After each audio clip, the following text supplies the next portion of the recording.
안녕하십니까? 삶의 깊이를 더하는 지혜의 말씀과 함께하는 시간입니다. 오늘 우리가 함께 나눌 이야기는 어쩌면 많은 분들이 오해하고 있을지도 모르는 한 가지 개념에서 시작됩니다. 바로 하나님을 경외한다는 것의 참된 의미입니다. 이 깊이 있는 지혜의 여정을 시작하기에 앞서 잠시 시간을 내어 이 말씀이 더 많은 이들에게 닿을 수 있도록 도와주시길 부탁드립니다. 여러분의 구독과 좋아요는 하나님의 은혜로운 말씀을 널리 전하는 귀한 도구가 됩니다.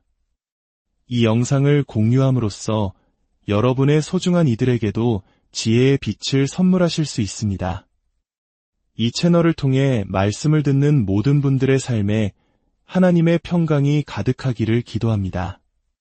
성경 잠언 1장 7절은 이렇게 선포합니다. 여호와를 경외하는 것이 지식의 근본이거늘 미련한 자는 지혜와 훈계를 멸시하느니라. 이 구절은 우리 신앙의 여정에서 너무나도 중요한 이정표와 같습니다. 만약 우리가 이 세상에서 어떻게 살아야 하는지에 대한 성경의 모든 원칙을 배운다 할지라도 우리 마음속에 하나님을 경외하는 마음이 자라나지 않는다면 그 모든 지식은 우리에게 큰 도움이 되지 못할 것입니다. 그렇다면 첫 번째 질문에 답해야 합니다. 주님을 경외한다는 것은 과연 무엇을 의미할까요? 많은 사람들이 경외라는 단어를 들으면 막연한 두려움이나 공포를 떠올립니다. 하지만 성경에서 말하는 경외함은 그런 종류의 감정이 아닙니다. 간단히 정의하자면 그것은 하나님이라는 인격, 그분이 행하신 모든 일, 그리고 그분의 말씀에 대한 깊고 영원한 존경심입니다. 생각해 보십시오. 우리가 진정으로 하나님을 존경하고 경외한다면 그 존경심은 자연스럽게 그분이 창조하신 모든 것으로 확장될 것입니다. 우리는 그분의 형상대로 지음받은 다른 사람들을 존중하게 될 것입니다. 우리가 얼마나 하나님을 경외하는지는 특히 우리가 하나님의 말씀인 성경을 어떻게 대하는지를 보면 명확히 알 수 있습니다. 젊은이들이여, 여러분은 스스로 하나님을 깊이 경외한다고 말할지도 모릅니다. 하지만 스스로에게 물어보십시오. 나는 하루 중 얼마나 많은 시간을 하나님의 말씀을 연구하고, 암송하고, 묵상하는 데 사용하고 있는가? 우리의 시간이 있는 곳에 우리의 마음이 있기 때문입니다. 잠언은 이 경외함이 지혜의 근본이라고 말합니다. 여기서 근본 또는 시작이라는 단어는 최소 4가지의 다른 각도에서 바라볼 수 있습니다. 첫째, 경외함은 기초입니다. 마치 건물을 지을 때 가장 중요한 것이 튼튼한 기초인 것처럼 하나님을 아는 모든 지식은 하나님을 경외하는 마음이라는 기초 위에 세워져야 합니다. 만약 기초가 약하거나 무너져 내린다면 그 위에 아무리 화려한 건물을 지어도 결국에는 모두 무너져 내리고 말 것입니다. 한국인이라면 튼튼한 기초의 중요성을 누구보다 잘 알 것입니다. 우리 인생이라는 건물을 지탱하는 가장 단단한 주춧돌, 그것이 바로 하나님을 향한 경외심입니다. 둘째, 경외함은 지혜를 향한 여정의 첫걸음입니다. 한국 속담에 첫 단추를 잘 꿰어야 한다는 말이 있습니다.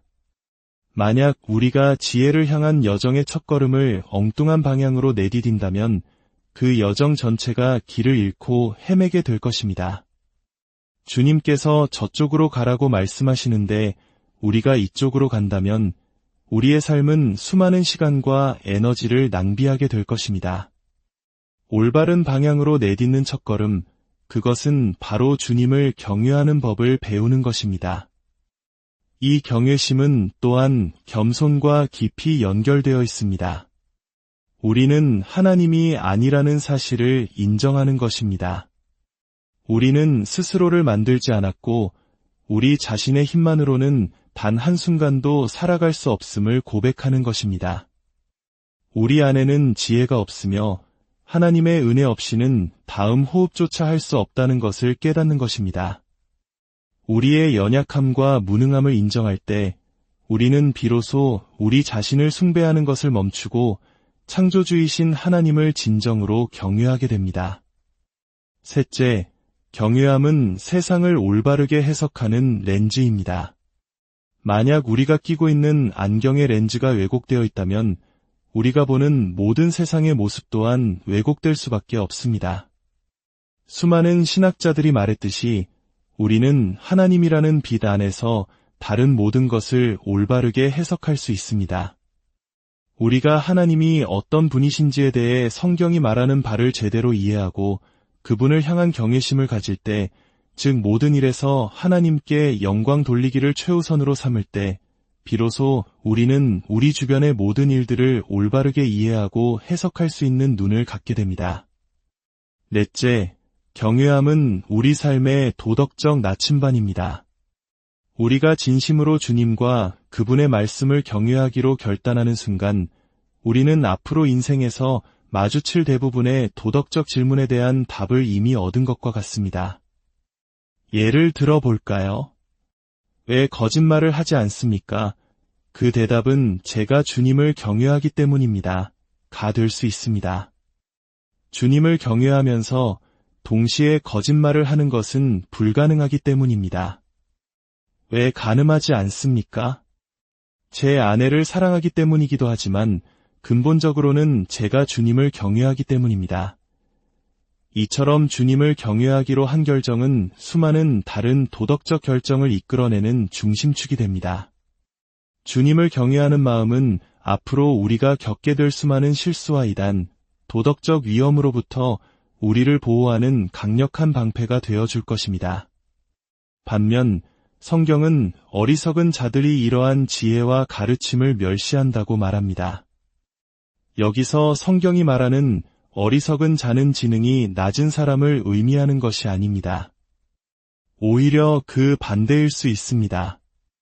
아주 높은 IQ를 가지고 명문대학을 졸업하고 사회적으로 큰 성공을 거둔 사람일지라도 만약 자신을 창조하신 하나님께 복종하기를 거부한다면 그는 하나님 보시기에 가장 어리석은 자입니다.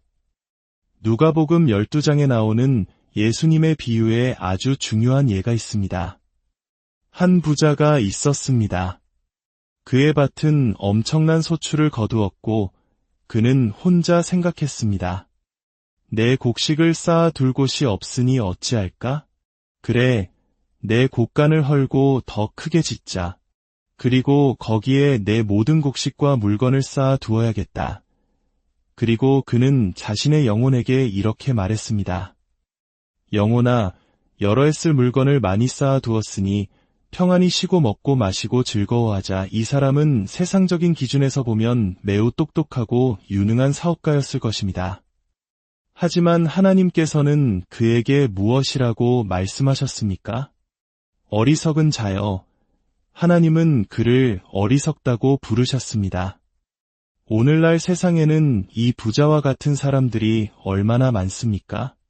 부유하고 유명하며 뛰어난 지성을 가진 학자들까지도 만약 하나님께 복종하지 않고 그분의 뜻을 구하지 않는다면 하나님의 관점에서는 어리석은 자일 뿐입니다. 이 부자는 자신이 거둔 풍성한 수확 앞에서 하나님께 기도하지 않았습니다. 하나님, 이 모든 부를 가지고 제가 무엇을 해야 합니까? 어떻게 하면 당신께 영광을 돌릴 수 있습니까? 어떻게 당신의 나라를 확장하고 당신의 백성을 도울 수 있습니까? 라고 묻지 않았습니다. 그는 오직 자기 자신과만 대화했습니다. 마치 하나님이 존재하지 않는 것처럼 살았습니다. 결국 하나님은 그의 인생 마지막 날에 말씀하십니다. 어리석은 자여, 오늘 밤에 내 영혼을 도로 찾으리니 그러면 내가 준비한 것이 누구의 것이 되겠느냐? 사랑하는 형제자매 여러분, 하나님께 영광을 돌리고 경외심을 가지고 살기 위해 반드시 목사나 선교사가 되어야 하는 것은 아닙니다. 주님께서는 여러분이 건축가, 의사, 주부, 혹은 그 어떤 직업을 갖기를 원하실 수도 있습니다. 중요한 것은 마음의 태도입니다. 여러분이 주님을 사랑하고 그분이 여러분의 창조주이시며 구원자이심을 인정한다면 여러분은 각자의 부르심에 따라 그분께 삶을 드리는 것입니다. 건축가라면 주님의 영광을 위한 건축가가 되는 것입니다. 인생의 중요한 결정을 내릴 때 자기 자신과만 의논하는 것이 아니라 무릎 꿇고 주님께 묻는 것입니다. 주님, 제가 무엇을 하기를 원하십니까? 인생은 순식간에 지나갑니다. 아침 안개와 같고 피었다가 금세 시드는 들풀과 같습니다. 그러나 주님 안에서 우리는 참된 기쁨과 평안을 누릴 수 있습니다. 그 기쁨의 시작은 우리 자신만을 생각하는 어리석음에서 벗어나는 것입니다. 내 인생을 어떻게 살아야 할지, 어떤 직업을 가져야 할지, 어디에 살아야 할지를 나 자신에게만 묻는 어리석음을 버려야 합니다. 그리스도께서 우리를 구원하셨다면 우리는 더 이상 우리 자신의 것이 아니라 그분의 것입니다. 그렇다면 어리석은 자들은 왜 하나님의 지혜와 가르침을 멸시할까요? 그들은 왜 하나님의 뜻을 싫어할까요? 유명한 설교가 싱클레어 퍼거슨은 이렇게 말했습니다. 사람들은 하나님의 뜻이 자신의 뜻이 아니기 때문에 그것을 증오한다. 그렇습니다. 회심하기 전 인간은 스스로 자기 인생의 주인이 되고자 하는 욕망, 즉 자율성을 갈망합니다. 예수님께서는 요한복음 3장 19절에서 그 이유를 명확히 설명하십니다. 그 정죄는 이것이니 곧 빛이 세상에 왔으되 사람들이 자기 행위가 악함으로 빛보다 어둠을 더 사랑한 것이니라. 악을 행하는 자마다 빛을 미워하여 빛으로 오지 아니하나니 이는 그 행위가 드러날까 하며 문제는 도덕적인 것입니다. 하나님은 빛이시며 선하고 거룩하고 의로우십니다. 그러나 타락한 인간은 어둠, 즉 죄를 사랑합니다. 그래서 빛이신 하나님이 나타나실 때 자신의 죄가 드러나는 것을 두려워하여 빛을 피하는 것입니다. 이것이 바로 사람들이 하나님을 거부하는 근본적인 이유입니다. 젊은이 여러분, 만약 여러분의 마음이 이와 같다면 교회에 가기 싫고 성경 읽기가 지루하고 진실하게 하나님을 따르려는 친구들을 조롱하고 싶다면 여러분은 심각한 영적 문제에 직면한 것입니다. 하지만 희망이 있습니다. 그 해답은 여러분의 죄와 반역을 인정하고 하나님과 그분의 뜻에 대한 적대감을 고백하며 회개하고 하나님께서 그의 아들 예수 그리스도를 통해 여러분을 위해 행하신 일을 믿는 것입니다. 그리스도를 여러분의 주님과 구원자로 영접할 때 여러분은 새로운 길을 시작할 수 있습니다. 그것은 주님을 경외하는 삶, 그분을 향한 깊은 존경심으로 가득 찬 삶입니다. 제가 회심했을 때 제 마음은 변했습니다. 제가 바꾼 것이 아니라 하나님께서 제 마음을 바꾸셨습니다. 예전에 제가 사랑했던 죄를 미워하기 시작했고 예전에 제가 미워했던 의로움을 사랑하기 시작했습니다. 이것이 바로 참된 회심의 증거입니다. 우리가 그리스도를 믿음으로 그리스도인이 되었다는 가장 큰 증거 중 하나는 바로 우리 안에 여호와를 경외하는 마음이 자라나기 시작한다는 것입니다. 저희 교회에서는 매주 동역자들이 함께 모여 기도하는 시간을 갖습니다. 그때마다 빠지지 않고 나오는 가장 큰 기도 제목 중 하나는 이것입니다. 주님, 저희가 주님을 더욱 경외하는 마음으로 자라게 하소서. 당신의 말씀을 더 깊이 깨닫게 하사 당신을 향한 우리의 존경심이 날마다 커지게 하소서. 왜냐하면 주님을 경외하는 마음은 우리의 영혼을 지키는 견고한 성벽과 같기 때문입니다. 우리가 진정으로 주님을 경외할 때 우리는 죄를 미워하고 죄로부터 도망치게 될 것입니다. 오늘 말씀을 듣는 모든 분들의 마음에 하나님을 향한 거룩한 경외심이 샘솟기를 간절히 기도합니다. 그 경외심이 여러분의 삶을 지탱하는 기초가 되고 올바른 길로 인도하는 첫걸음이 되며 세상을 바로 보는 렌즈가 되고 흔들리지 않는 도덕적 나침반이 되어주기를 축복합니다. 주님의 은혜와 평강이 여러분 모두와 함께 하시기